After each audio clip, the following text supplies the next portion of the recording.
Maya was 7 years old and every morning looked pretty much the same. Her alarm would go off at 6:30, and she'd roll out of bed in her small bedroom that barely fit her twin mattress and a dresser with 3 wobbly drawers. The apartment walls were thin enough that she could hear Mrs. Rodriguez next door watching her morning game shows. And the smell of someone's breakfast always drifted through the hallway. Her mom would already be gone by the time Maya woke up. There'd be a note on the kitchen table, usually something simple like "Love you, baby," cereal in the cupboard, "Lock the door." Her mom worked at the hospital and lately she'd been picking up extra shifts. Maya understood why. Even though her mom never said it out loud. Bills don't pay themselves and it was just the two of them now. Maya would eat her breakfast alone, usually the generic brand cornflakes that got soggy too fast, and then she'd brush her teeth and put on whatever clothes were clean. She wasn't picky about outfits like some of the other girls at school. Jeans and a t-shirt worked just fine. Then she'd grab her backpack, the blue one with the broken zipper that her mom kept meaning to replace, and she'd start her walk to Lincoln Elementary. 3 blocks. That's all it was. Down Maple Street past the corner store where Mr. Patterson was always sweeping the sidewalk. Across the intersection where the crossing guard, Miss Betty, would wave at her, and then up the hill to the school's chain-link fence. Maya liked the walk. It gave her time to think, to watch the world wake up around her, to prepare herself for the noise and chaos of a classroom full of second graders. She was a quiet kid. Her teacher, Mrs. Chen, had even written it on her last report card. Maya is a thoughtful, observant student who prefers listening to speaking. Her mom had read that line 3 times, like she was trying to figure out if it was a compliment or a concern. Maya didn't mind either way. She liked watching people. She liked noticing things, like how Tommy always tapped his pencil exactly 7 times before starting a math test, or how Riley would share her lunch with anyone who forgot theirs. No questions asked. But this Tuesday morning felt heavier than usual. Maya had something in her backpack that made her stomach twist with a feeling she couldn't quite name. It wasn't exactly nervousness, but it wasn't excitement either. It was something in between, like standing at the edge of the diving board at the community pool, knowing you had to jump but not sure if you wanted to. Today was show and tell day. Mrs. Chen had announced it last Friday, right before the bell rang. "Bring something meaningful to you," she'd said, smiling that warm smile that made her eyes crinkle at the corners. "Something that tells us who you are. It doesn't have to be expensive or fancy. It just has to matter." Maya had known immediately what she wanted to bring. That night, after her mom got home from work and collapsed on the couch with her shoes still on, Maya had pulled it out from under her pillow. A stuffed rabbit. Brown, or at least it used to be brown. Now it was more of a grayish color, worn down by years of being held and hugged and cried into. His name was Mr. Hops, and he'd been with Maya for as long as she could remember the important stuff. One of his eyes was missing, just an empty socket where a black button used to be. His left ear had a tear in it that ran from the tip almost down to his head, and some of the stuffing poked out if you looked close enough. His fur was matted in places, especially around his neck, where Maya used to hold him the tightest. He wasn't much to look at anymore. Maya knew that. But he was hers, and he mattered, and that's what Mrs. Chen had said to bring. The thing was, Mr. Hops wasn't just any stuffed animal. He was a gift from her dad. Maya's memories of her father were starting to blur around the edges, the way old photographs fade if you leave them in the sun too long. But she remembered the night he gave her the rabbit. She'd been 4 years old and her dad was wearing his uniform, the one with all the patches and the name tape that said Rodriguez across the chest. He'd knelt down to her level, his big hands gentle as he placed Mr. Hops in her small arms. "This is Mr. Hops," he'd said, his voice soft. "He's going to keep you company while I'm gone. And whenever you miss me, you just hug him tight and it's like I'm right there with you. Okay, sweetheart?" Maya had nodded, not really understanding what gone meant, not knowing that it would stretch from weeks into months into years. Her dad was being deployed, heading somewhere far away that her mom called overseas with a tight voice that made it sound scary. He'd promised to come back. He'd promised they'd go to the zoo and get ice cream and he'd teach her how to ride a bike without training wheels. But promises are fragile things, easier to break than anyone wants to admit. 3 years had passed since that night. 3 years since Maya's dad had kissed her forehead and walked out the door with his duffel bag. 3 years since the 2 soldiers in dress uniforms showed up at their old apartment with folded flags and words like honor and sacrifice that didn't make the hurt any smaller. Mr. Hops had been there for all of it. He'd been there the night her mom cried so hard she couldn't breathe. There during the funeral that Maya barely remembered. There when they moved to the smaller apartment because her mom couldn't afford the old one anymore. He'd been there through every nightmare, every lonely afternoon. Every moment when Maya missed her dad so much it felt like something was crushing her chest. So yes, Mr. Hops was ratty and worn and missing an eye. But he was also the last real connection Maya had to her father. He smelled like home, like safety, like the feeling of being loved even when the person who loved you isn't there anymore. That Tuesday morning, Maya had wrapped him carefully in newspaper and tucked him into the front pocket of her backpack. She'd zipped it up as much as the broken zipper would allow, and tried not to think too hard about what would happen when she showed him to the class. Walking to school, she kept touching the outside of her backpack, feeling the small lump where Mr. Hops was hidden. Part of her wanted to turn around, run home, and put him back under her pillow where he belonged. But Mrs. Chen had asked for something meaningful, and nothing in Maya's whole life meant more than that beat-up stuffed rabbit. She just hoped everyone else would understand that. She hoped they'd see past the missing eye and the torn ear. She hoped they'd get that some things become more valuable the longer you keep them, not less.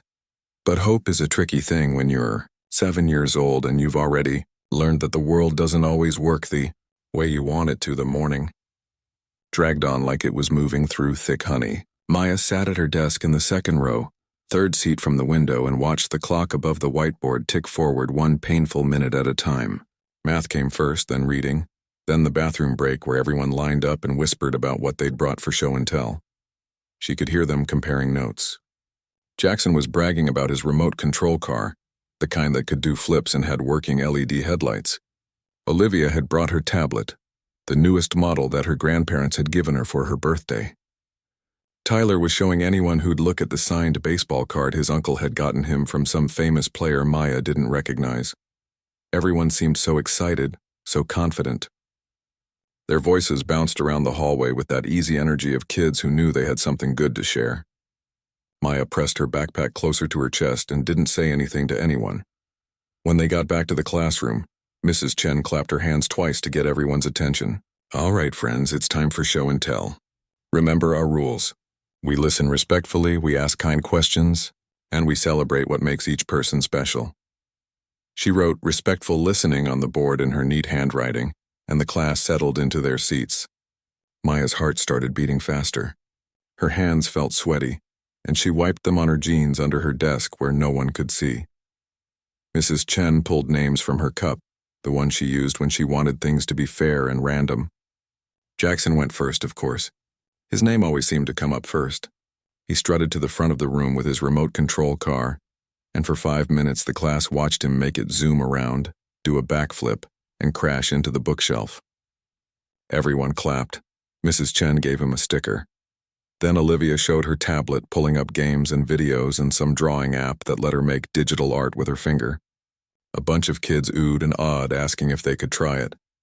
Mrs. Chen had to remind everyone about personal space and taking turns. Tyler went next with his baseball card, talking about batting averages and championships in a voice that made it clear he'd memorized a speech. Riley brought a necklace her grandmother had worn as a little girl in another country. Aiden brought a rock he'd found on vacation that he swore had dinosaur fossils in it, even though it probably didn't. One by one, kids went up to the front. Some presentations were short, some were long, but they all had one thing in common. Everyone seemed proud of what they'd brought. No one looked scared. Maya's name got called last. Of course it did. The universe had a sense of humor like that. Maya, you're up, Mrs. Chen said with an encouraging smile. Maya stood up slowly, her legs feeling like they might give out. She reached into her backpack and felt the newspaper-wrapped bundle. For just a second, she considered lying. She could say she forgot her show and tell at home. She could say she didn't feel good. She could say anything other than pull out what she actually brought. But she'd already stood up. Everyone was looking at her now. Turning back would be worse than going forward. She walked to the front of the classroom, her sneakers squeaking slightly on the tile floor. The newspaper crinkled loudly as she unwrapped it, and suddenly there he was, Mr. Hops. In all his worn, damaged, one-eyed glory, sitting in her hands in front of 23 second graders who'd just seen remote control cars and tablets and signed memorabilia. The silence lasted maybe 2 seconds, but it felt like an hour. Then someone giggled. It was quiet at first, just a little snicker from somewhere in the back row. Then another kid laughed louder this time. Then it spread like spilled juice across a table. Just running everywhere, impossible to stop. "That thing is so old," someone whispered, but not quietly enough. "It's missing an eye," another voice added, and more laughter bubbled up. Maya felt her face get hot. That prickly, burning feeling that starts in your cheeks and spreads down your neck. She looked down at Mr. Hops, at his matted fur and torn ear, and suddenly she saw him the way they did. Not as something precious, but as something broken, something embarrassing. "It's just a stuffed animal," a boy named Carter said from the third row. "My little sister has better toys than that." More giggles. Maya's throat felt tight, like someone was squeezing it from the outside. She tried to remember what she'd wanted to say. All the words she'd practiced in her head during the walk to school. She'd wanted to tell them about her dad, about how Mr. Hops had been there for everything important, about how sometimes the things that matter most don't look shiny or new. But the words wouldn't come. They just stuck there in her throat, tangled up with the feeling that she might cry, and she couldn't cry. "Not here, not in front of everyone. That's not even a real toy," someone else said. Maya didn't see who. She was staring at her shoes now, at the scuff marks on the toes. "That's just trash." The laughter got louder. Not mean laughter exactly, but not kind either. Just kids being kids, not understanding that words could hurt worse than playground falls. Mrs. Chen stood up quickly. "That's enough," she said in her teacher voice, the one that meant business. "We talked about respectful listening. Maya brought something meaningful to her, and we're going to show respect." The laughter died down, but the damage was done. Maya could feel 23 pairs of eyes on her, some curious, some embarrassed that they'd been caught laughing, some just waiting for her to do something. She opened her mouth to try again, to explain, but her voice came out small and shaky. "This is Mr. Hops. My dad gave him to me before he left." "Where'd he leave to?" Carter asked, genuinely curious now, the mockery gone from his voice. Maya's eyes started to burn. "He died in the war. 3 years ago." The room went completely silent then, the kind of silence that feels heavy and awkward. A few kids looked down at their desks. Others looked at Mrs. Chen like they weren't sure what to do with this information. "Mr. Hops is all I have from him," Maya continued, her voice barely above a whisper. "He's special to me because my dad gave him to me, and he's been with me for everything. When I'm scared or sad or lonely, I hold him, and it's like my dad is still here." But even as she said it, she could see it in their faces. They didn't get it. To them, Mr. Hops was just an old, worn-out toy. They couldn't see what she saw. They couldn't feel what she felt. And maybe that was her fault for bringing something so personal, so private, into a room full of kids who were too young to understand that value isn't about how something looks on the outside. "Thank you for sharing, Maya," Mrs. Chen said gently. "That was very brave of you. Does anyone have any questions or kind comments?" The room stayed quiet, not the good kind of quiet where people are thinking, but the uncomfortable kind where nobody knows what to say. Finally, Riley raised her hand. "I think it's nice that you kept him," she said, and her voice was sincere. "My grandpa died last year, and I kept his watch. It doesn't even work anymore, but I still keep it." Maya nodded, grateful for the kindness, but it didn't make the burning in her cheeks go away. It didn't erase the laughter or the word trash that kept echoing in her head. "You can sit down now." "Maya," Mrs. Chen said softly. Maya wrapped Mr. Hops back up in the newspaper as quickly as she could, her hands shaking slightly. She walked back to her desk, shoved him deep into her backpack, and sat down. She didn't look at anyone. She just stared straight ahead at the whiteboard, at the words respectful listening that suddenly felt like a joke. The rest of show and tell passed in a blur. Mrs. Chen called up a couple more kids, and everyone acted normal, like nothing had happened.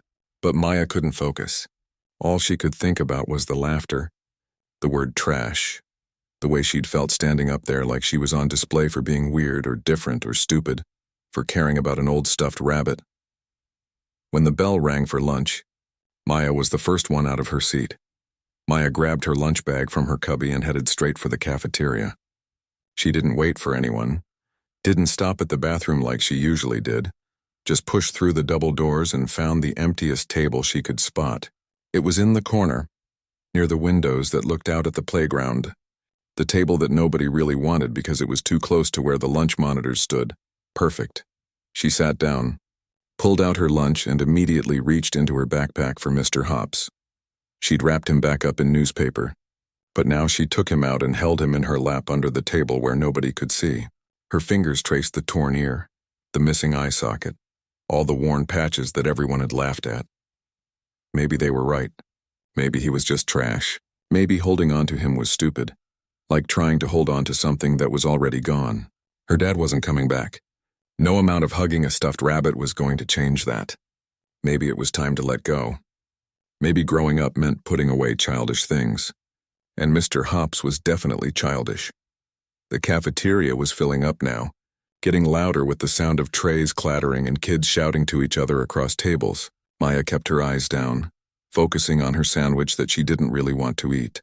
Her stomach felt twisted up like someone had tied it in a knot. She was thinking about the big trash can near the lunch line, the one with the swinging door. She could walk over there, pretend to throw away her napkin, and just drop Mr. Hops inside. Nobody would see. Nobody would know. And then she wouldn't have to carry around this reminder of being laughed at, of being different, of losing her dad. Her hand moved toward the edge of the table, Mr. Hops still clutched in her fingers. Just stand up, walk over, let go. It would be easy. It would be over. My mom can fix him. Maya's head snapped up. Standing next to her table was Sophie Kim, holding her lunch tray with both hands. Sophie was the new girl, only been at Lincoln for 2 weeks. She had straight black hair cut in a bob and wore glasses with purple frames. Maya had noticed her before because Sophie always sat alone too, and she always brought lunch in a metal container instead of a paper bag. What? Maya said, confused, still half lost in her thoughts about the trash can.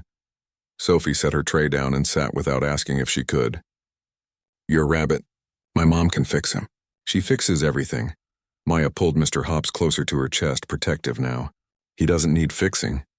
I didn't say he needed it, Sophie said, opening her lunch container. Inside was rice and some kind of meat with vegetables that smelled really good. I said she could, if you wanted. She has a shop. She sews and fixes clothes and stuff. She's really good at it. Maya looked at Sophie, trying to figure out if this was some kind of joke, another way to make fun of her.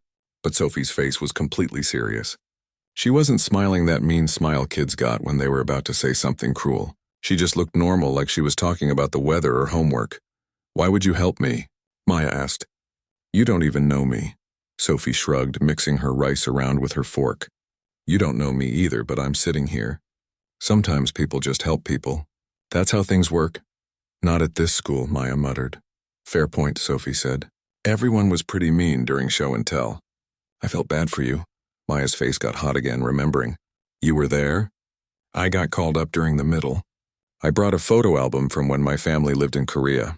Nobody really cared. Some kids asked if I ate weird food, which was kinda rude, but whatever. She took a bite of her lunch, chewed, swallowed. But I saw what happened with you. And I saw your rabbit. He's been through a lot, huh? Maya nodded slowly. My dad gave him to me. Before he died. That's what I thought. That's why I knew he wasn't trash. Things that survive are never trash. They're strong. Sophie pointed at Mr. Hops with her fork. Your rabbit has been with you for 3 years. That's not weak. That's not broken. That's like battle-tested, like a warrior. Nobody had ever called Mr. Hops a warrior before. Maya looked down at him, at his one remaining button eye, at the stuffing poking out of his ear. Maybe Sophie was right. Maybe the torn parts weren't damage. Maybe they were proof that he'd survived. My mom's shop is on Baker Street, Sophie continued, next to the grocery store. She does alterations and repairs and stuff. My brother spilled an entire jar of paint on my backpack last year. Blue paint everywhere. Mom made it look brand new. You couldn't even tell anything happened. I don't have money, Maya said quietly. That was always the problem. Everything cost money and they never had enough. Sophie waved her hand like that didn't matter. Mom won't charge you. She likes helping kids. Plus, I'll tell her you're my friend. She gives discounts to friends. We're not friends, Maya said, but it came out softer than she meant it to. Not mean, just honest. We could be, Sophie said simply. I don't really have any friends here yet. Everyone already has their groups. And you seem nice. Plus, anyone who brings something real to show and tell instead of just expensive stuff is probably a good person. Maya wasn't sure what to say to that. She'd never really had a best friend before. She had kids she played with at recess sometimes, and she knew everyone's name in her class, but nobody close. Nobody who understood things. You don't think Mr. Hops is ugly? She asked. I think he's lived, Sophie said. There's a difference. My grandma has this blanket she's had since she was a little girl in Busan. It's got holes in it, and the colors are all faded, and it's probably older than both of us combined. But she still uses it every single day. She says the worn parts are the best parts because they show how much love something has held. Maya looked at Mr. Hops again. Really looked at him. The torn ear where she used to twist the fabric when she was nervous. The matted fur around his neck where she'd held him during thunderstorms. The missing eye that had fallen off the night of her dad's funeral when she'd cried so hard, she thought she might never stop. Every damaged part told a story. Every worn spot was a memory. He wasn't broken. He was a map of everything she'd survived. Saturday morning, Sophie said, pulling out a small business card from her pocket. 10 o'clock. Mom opens the shop at 9, but 10 is better because she'll have her coffee and be in a good mood. Just bring your rabbit and tell her I sent you. Her name is Mrs. Kim. She'll take care of him. She slid the card across the table. It had Korean characters on one side and English on the other.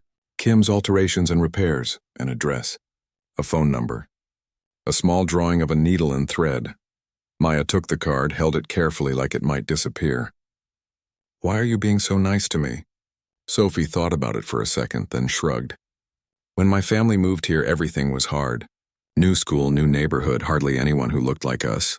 Some kids were mean about it. Asked if I spoke English, even though I was literally speaking English to them. Made jokes about my lunch, my name, stupid stuff. She took another bite of rice. Then one day this old lady in our building brought us kimchi she'd made. Just showed up at our door and gave it to my mom. Didn't want anything. Just wanted to be nice. And Mom cried because she'd been feeling so alone. Sophie looked at Maya directly. Kindness matters. Sometimes it's the only thing that matters. Your rabbit matters to you, so he matters to me too. That's just how it should work. The lunch bell would ring in 5 minutes. Around them, kids were finishing up, throwing away trash, getting ready to head outside for recess. But Maya just sat there holding Mr. Hops in one hand and the business card in the other. Thank you, she said quietly. Don't thank me yet, Sophie said with a small smile. Wait until you see what Mom can do. She's like a magician with a sewing machine. They finished eating in comfortable silence.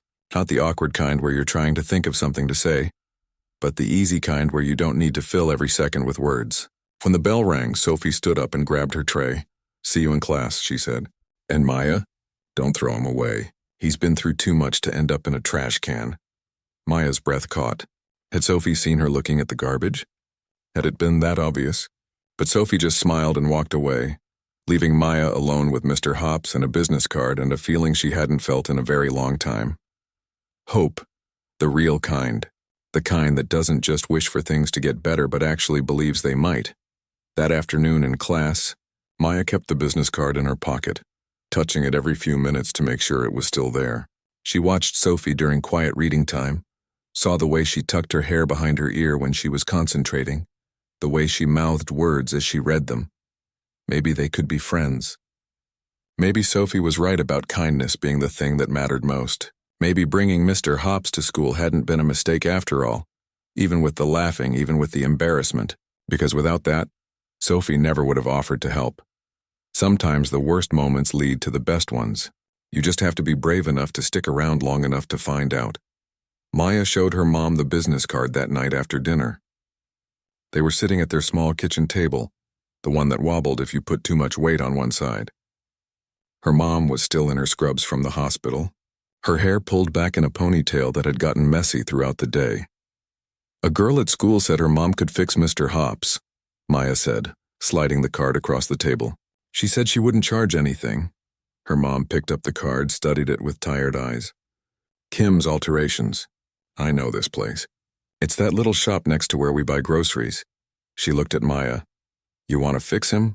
I don't know, Maya admitted. Maybe. Some kids at school laughed at him today during show and tell. They said he looked like trash. Her mom's face changed then, got that tight expression she got when she was trying not to be angry. They said that? It's okay. Sophie stood up for him. Well, not right then, but at lunch. She said he wasn't broken, just lived, and her mom can make him look better. Her mom was quiet for a moment, turning the card over in her fingers. Honey, Mr. Hops is special just the way he is. You know that, right? He doesn't need to look perfect to matter. I know, Maya said. But maybe he could be strong enough to last longer. Sophie said her mom could fix his ear and his eye and make him stronger. Not different, just stronger. Her mom smiled then, a real one that reached her eyes even though Maya could see how tired she was. Okay, we'll go Saturday morning. I don't have to work until 3, so we have time. That week went by slower than any week Maya could remember. In school, she and Sophie ate lunch together every day. Sophie talked a lot, told stories about her old school in Seattle, about her brother who was in high school and mostly ignored her, about how her dad worked in computers and traveled a lot for business. Maya mostly listened, but that was okay. Sophie didn't seem to mind. On Thursday, Sophie brought 2 books to lunch. My mom wanted me to show you these, she said, setting them on the table. They were photo albums, but old ones with actual printed pictures, not digital ones on a phone. This is her work. Things she's fixed or made. Maya flipped through the pages. A wedding dress that had been torn and stained, restored to perfect white. A leather jacket with a rip down the back now seamlessly repaired. A stuffed elephant that looked like it had been through a war, now sitting proud with new ears and fresh stitching. Each before and after made Maya's heart beat a little faster. She can really do this? Maya asked. She's basically a wizard, Sophie said proudly. Wait until you see her shop. It smells like fabric and tea, and she has this sewing machine that's older than my grandma. She says the old machines are better because they were built to last. Saturday morning came with clear skies and a warm breeze that felt like spring, even though it was still early in the year. Maya's mom drove them to Baker Street, parked in front of the grocery store, and they walked next door to a shop Maya had passed 100 times but never really noticed. The sign above the door said, Kim's Alterations, in both English and Korean characters. Through the window, Maya could see racks of clothes, a counter with a cash register, and toward the back industrial sewing machines that looked serious and complicated. A bell chimed when they opened the door. The shop smelled exactly like Sophie had described, fabric and tea and something else Maya couldn't quite name. Possibility, maybe, hello? A woman's voice called from the back.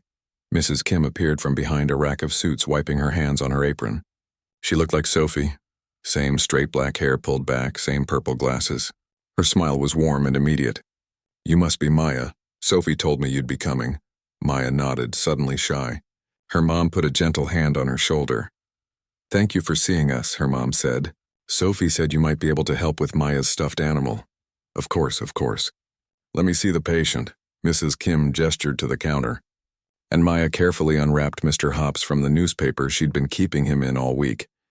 Mrs. Kim picked him up with both hands, handling him like he was made of glass instead of ratty old fabric. She examined him from every angle, her fingers gentle as they traced the torn ear, the missing eye, the worn patches. She was quiet for a long time, and Maya started to worry that maybe Mr. Hops was too far gone, too damaged even for someone as skilled as Mrs. Kim.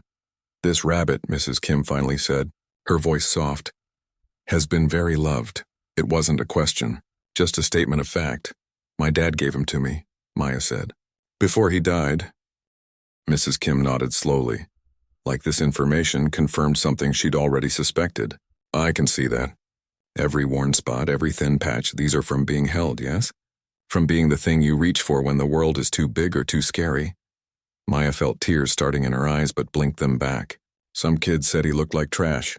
Mrs. Kim looked at her then, really looked at her, and her expression was fierce. Those kids don't understand value. Real value isn't about how something looks on the outside. It's about what it carries on the inside. This rabbit has carried you through 3 years without your father.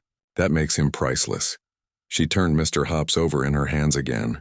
I can fix his ear, find a button that matches his remaining eye, add some new stuffing where he needs it. But I want to do something else too, if that's okay with you. What? Maya asked. Mrs. Kim walked to a drawer behind the counter and pulled out a small piece of red fabric. I want to make him a heart patch. Put it right here on his chest. It will serve 2 purposes. 1, it will reinforce the fabric underneath, make him stronger. 2, it will mark where all the love lives, because that's what he's full of, yes? Your love, your father's love, 3 years of memories. Maya looked at her mom, who had her hand pressed to her mouth like she was trying not to cry. Her mom nodded. Okay, Maya said. That sounds perfect. Good. Now you two can wait if you want, or you can come back in 2 hours. The grocery store next door has good coffee and pastries. Sophie is in the back doing homework if you want company, Maya. Can I stay and watch? Maya asked. She didn't want to let Mr. Hops out of her sight, didn't want to miss seeing him transform. Mrs. Kim smiled. I was hoping you'd say that. Come, you can be my assistant. For the next 2 hours, Maya watched magic happen. Mrs. Kim worked with steady hands and complete focus, her sewing machine humming like it was singing. She carefully removed the torn ear, used it as a pattern to cut a new piece from fabric that matched Mr. Hops's original color as closely as possible. Then she stitched it back on with tiny, precise stitches that were almost invisible. See how I'm using the old stitching holes? Mrs. Kim explained as she worked. This way the new ear follows the exact same path as the original. It's not replacing your father's work, it's honoring it. Next came the eye. Mrs. Kim had a whole drawer full of buttons in every color and size imaginable. She held up different options against Mr. Hops's remaining eye, testing them for size and color. Finally, she found one that was nearly perfect, a black button with 4 holes instead of 2, but the same size and shine. A little different, she said, but that's okay. We're not trying to erase what happened. We're just making him whole again. The button went on with careful stitches, and suddenly Mr. Hops could see with both eyes again. Maya felt something loosen in her chest, something she hadn't realized was tight. Mrs. Kim added new stuffing where the old had gotten compressed or lost, fluffing him back up to his proper shape. She carefully brushed his fur, working out some of the mats, though she left others. These tell his story, she explained. We keep the story. Finally, she cut the red fabric into a perfect heart shape and stitched it onto Mr. Hops's chest. Her stitches formed a border around the heart, each one even and strong. There, she said, holding him up. What do you think? Maya took Mr. Hops in her hands and almost didn't recognize him. He was still clearly her rabbit. Same basic shape, same personality somehow. But he looked renewed, restored. His new ear stood up proudly next to the original. Both eyes looked out at the world with button brightness. The red heart on his chest seemed to glow. He's perfect, Maya whispered. He was always perfect, Mrs. Kim corrected gently. Now he's just stronger. Ready for the next chapter of taking care of you. Maya's mom had been watching from a chair near the window, and now she came over. Mrs. Kim, how much do we owe you? Mrs. Kim waved her hand. Nothing. This was my honor. Besides, Sophie told me to give friends the friend discount, and the friend discount is free. We can't not pay you, Maya's mom protested. You just spent 2 hours. I spent 2 hours doing what I love, Mrs. Kim interrupted. Fixing things that matter. Helping a little girl keep a connection to her father. That's not work. That's purpose. She looked at Maya. You take good care of him, yes? And when he needs more repairs in the future, because he will, because you'll keep loving him, you bring him back. I'll always fix him. Always. Maya nodded, not trusting her voice to speak without crying. They left the shop with Mr. Hops wrapped carefully in clean tissue paper. In the car on the way home, Maya unwrapped him again just to look at him, to make sure it was real. The red heart patch caught the sunlight streaming through the window. Can I bring him back to school? Maya asked her mom. For show and tell again? Her mom glanced at her from the driver's seat. Are you sure? After what happened last time. I'm sure, Maya said. And she was. Because now she understood something she hadn't before. Mr. Hops's value had never been about how he looked. It had been about what he represented, what he carried, what he meant. The kids who laughed hadn't understood that, but maybe now they would. Or maybe they still wouldn't, and that was okay too. Some people would always see trash where others saw treasure. The important thing was knowing the difference yourself. The following Tuesday, Maya walked into Mrs. Chen's classroom with Mr. Hops in her backpack and Sophie by her side. They'd started walking to school together that week, meeting at the corner of Maple and 3rd every morning at 7:45. Sophie talked most of the way, filling the morning air with stories and observations, and Maya listened, occasionally adding a comment or question. It was nice, easy, the kind of friendship that didn't require constant effort or pretending to be someone you weren't. Mrs. Chen noticed Mr. Hops immediately when Maya took him out to show Sophie something before class started. The teacher's eyes widened slightly and she walked over to Maya's desk. Is that the same rabbit from last week? She asked. Maya nodded. Sophie's mom fixed him. She has a repair shop. Mrs. Chen picked up Mr. Hops gently the same way Mrs. Kim had, with respect and care. She examined the new ear, the matching eyes, the red heart patch on his chest. This is beautiful work. May I show the class? Maya's stomach tightened. After what happened last time, part of her wanted to say no, to keep Mr. Hops hidden away where nobody could laugh at him again. But another part of her, the part that had watched Mrs. Kim work for 2 hours and heard her talk about honoring what mattered, that part knew she had to say yes. Okay, Maya said quietly. Mrs. Chen smiled. We'll do it right this time. I promise. When morning announcements finished and the class settled into their seats, Mrs. Chen didn't reach for her name cup. Instead, she stood at the front of the room with Mr. Hops in her hands. Last week, she began, her voice calm but firm, we had show and tell, and some of you forgot our classroom rules about respect and kindness. Today, Maya has brought back something special, and we're going to do this properly. A few kids shifted in their seats, looking uncomfortable. Carter, who'd called Mr. Hops trash, was suddenly very interested in his desk. Maya, Mrs. Chen said, holding out the rabbit, would you like to tell us about Mr. Hops again? Maya stood up on shaky legs and walked to the front. Sophie gave her an encouraging thumbs up as she passed. Standing there, looking out at 23 faces, Maya took a deep breath. This is Mr. Hops, she started, and her voice was stronger than last time. My dad gave him to me 3 years ago, right before he left for deployment. He said Mr. Hops would keep me company and that whenever I missed him, I could hug the rabbit and it would be like my dad was right there with me. She paused, looking down at Mr. Hops, at his new ear and matching eyes. My dad died in the war when I was 4. I don't remember a lot about him anymore. His voice is getting fuzzy in my head, and sometimes I can't picture his face without looking at photos. But I remember how safe I felt when he hugged me, and when I hold Mr. Hops, I still feel that way. The classroom was completely silent now, but it was different from last week. This wasn't uncomfortable silence. It was listening silence, paying attention silence. Last week, some of you laughed at Mr. Hops because he looked old and worn out. He was missing an eye and had a torn ear and his fur was all matted, and I felt really bad about that.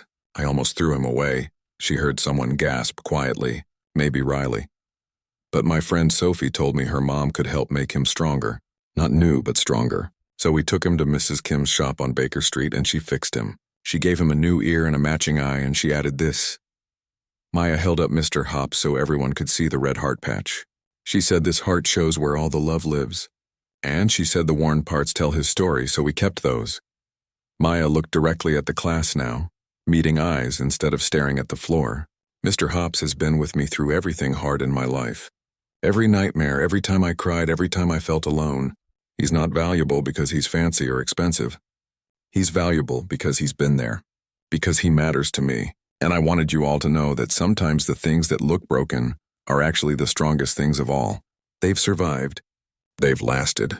That makes them special. She finished and waited, half expecting silence or awkward comments. Instead, something unexpected happened. Jackson raised his hand. Can I say something? Mrs. Chen nodded. Jackson stood up, looking uncomfortable but determined. I'm sorry I laughed last week. That was mean. I didn't understand what your rabbit meant to you. I just thought it was old. But my grandpa gave me a baseball glove before he died. And it's all cracked and the leather is falling apart, but I still keep it in my room. I get it now. I'm sorry. Then Olivia raised her hand. I laughed too, and I'm sorry. I feel really bad about it now. One by one, several kids apologized. Not all of them. Some were too embarrassed or too stubborn, but enough that Maya felt the tight knot in her chest start to loosen. They got it now. Maybe not completely, but enough. Carter was the last to speak up. He stood slowly, his face red. I called your rabbit trash, and I shouldn't have. My little sister has a blanket our mom made before our mom got sick. It's got holes in it, and it's kinda gross now. But my sister sleeps with it every night. If anyone called it trash, I'd be really mad. So I'm sorry. It's okay, Maya said, and she meant it. They were 7 and 8 years old. Just kids trying to figure out how the world worked. They made mistakes. So did she. That was part of learning. Riley raised her hand next, but not to apologize. I have my grandpa's watch, like I said before. It doesn't work. But maybe Mrs. Kim could fix it? Could I take it to her shop? Maya smiled.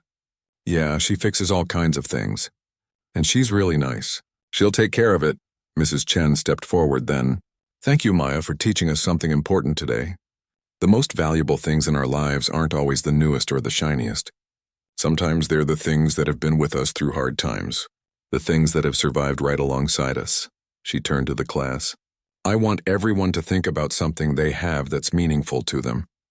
Not because it's expensive, but because it represents love or memory or survival. Maybe draw it or write about it for homework tonight. And remember, we don't make fun of what matters to other people, even if we don't understand it. That's what respect means. The class nodded, and Maya returned to her seat with Mr. Hobbs held carefully against her chest. Sophie leaned over and whispered, "You were so brave." "Your mom made me brave," Maya whispered back. She fixed more than just Mr. Hobbs. The rest of the day felt different. Kids who'd never really talked to Maya before came up to her at recess. Tyler showed her a photo on his phone of an old stuffed dog his dad had given him. Olivia told her about a music box her grandmother had brought from Mexico that didn't play music anymore, but she kept it on her dresser anyway. Riley asked for Mrs. Kim's business card so her parents could call about the watch. Even Carter approached her during lunch. My mom said maybe we could bring my sister's blanket to that shop. Do you think the lady would fix it even though it's really messed up? Mrs. Kim says the more loved something is, the more worth it is to fix, Maya told him. She'd help for sure. That afternoon when Maya's mom picked her up from school, she could tell something had changed. Maya was talking more, smiling more, walking with her head up instead of looking at the ground. Good day? Her mom asked as they drove home. Really good day, Maya said. I showed Mr. Hobbs again and everyone understood this time. And Mrs. Chen said I taught the class something important. Her mom reached over and squeezed her hand. I'm proud of you, baby. For being brave enough to share something so personal. That takes real courage. That night, Maya set Mr. Hobbs on her dresser instead of under her pillow like she usually did. She wanted to see him, to look at that red heart patch and remember what Mrs. Kim had said about value and survival and keeping stories alive. She thought about her dad, about how his face was getting blurry in her memory, but how his love still felt real and present. Mr. Hobbs kept that love close, made it something she could touch and hold. The rabbit was a bridge between who she used to be and who she was becoming, between the little girl whose dad tucked her in at night and the bigger girl learning to navigate a world without him. The weeks passed, and spring turned into summer. Maya and Sophie became inseparable, the kind of best friends who understood each other without needing to explain everything.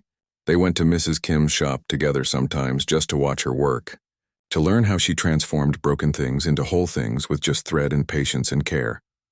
Mrs. Kim taught them both how to do basic repairs, how to sew on a button, how to patch a hole, how to look at something damaged and see not what it had lost but what it still carried.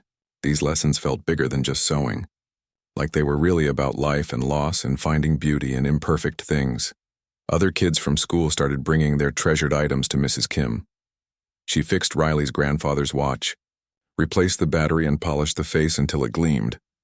She patched Carter's sister's blanket, reinforcing the worn spots while keeping the original fabric that the girl's mother had chosen.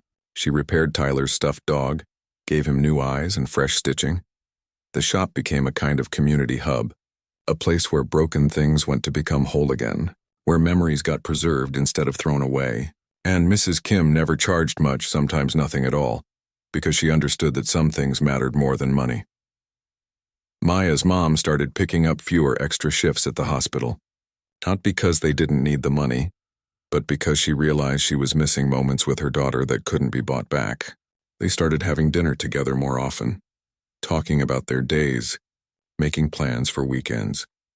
One evening in late summer, as they sat on their apartment's small balcony watching the sunset, her mom said, "You know, I think your dad would be really proud of you, not just because you're smart or kind, but because you held on to what mattered. A lot of kids would have thrown that rabbit away after being laughed at. But you knew better. You knew his value." Maya thought about that. Mrs. Kim helped. And Sophie, and you. I didn't do it alone. No, her mom agreed. We never do anything alone, even when it feels like we do. That's the lesson, isn't it? We need each other. We need people who see our value even when we can't see it ourselves. Maya looked through the sliding door at Mr. Hobbs, sitting on her dresser with his red heart patch visible even from the balcony.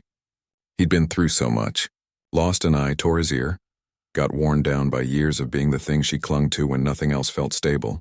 But he'd survived all of it. He'd been broken and made whole. Not perfect but strong, not new but renewed. That night, for the first time in 3 years, Maya wrote a letter to her dad. She didn't know where to send it, heaven maybe, wherever that was. So she just wrote it and folded it up and put it in the drawer where she kept her most important things. In the letter, she told him about Mr. Hops's transformation, about Sophie and Mrs. Kim and the kids at school who finally understood, about learning that broken things aren't worthless, they're just things that have lived. She told him she was doing okay, that she missed him every single day, but that she was learning how to carry that missing without letting it crush her.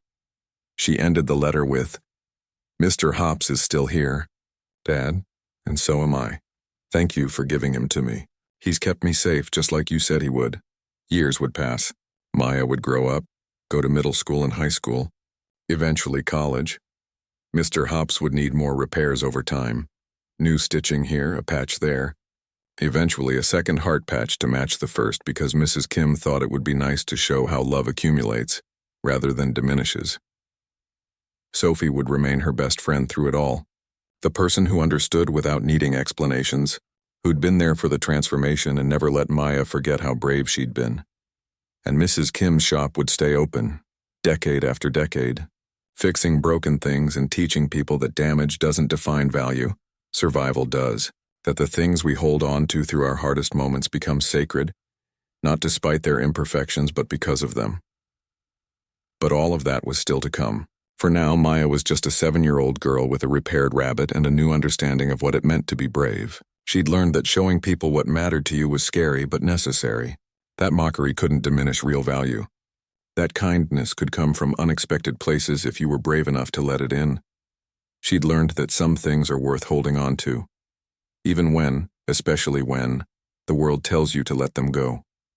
That worn and weathered doesn't mean worthless. That the things that survive alongside us through our tears and fears and lonely nights, those are the things that deserve to be treasured most. Mr. Hops sat on the dresser with his 2 button eyes and his matching ears and his red heart patch. A testament to survival and love and the courage it takes to value what matters even when others don't understand. And Maya, lying in bed with the moonlight streaming through her window, felt grateful for all of it. The laughs and the tears, the breaking and the healing, the loss and the friendship that came after. Because all of it together made the story worth telling, worth remembering, worth carrying forward into whatever came next. Some things are worth fighting for. Some things are worth repairing. Some things are worth loving even when they're not perfect. Especially when they're not perfect. Mr. Hops had taught her that. And it was a lesson she'd carry for the rest of her life.